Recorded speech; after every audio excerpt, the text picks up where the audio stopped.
নগাঁৱৰ ঢিঙৰ ট্ৰেঞ্চত আমাৰ পূজা আমাৰ ট্ৰেঞ্চ শীৰ্ষক অনুষ্ঠান। এই অনুষ্ঠানত অৰ্ধশতাধিক ছাত্ৰ ছাত্ৰীয়ে গীত নৃত্য প্ৰদৰ্শন কৰে আৰু এই প্ৰতিযোগিতাত সত্ৰীয়া নৃত্যৰ দলক প্ৰদান কৰা হয় প্ৰথম পুৰস্কাৰ।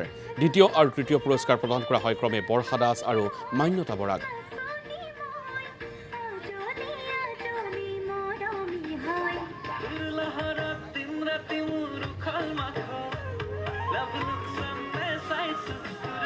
পৰ্বতে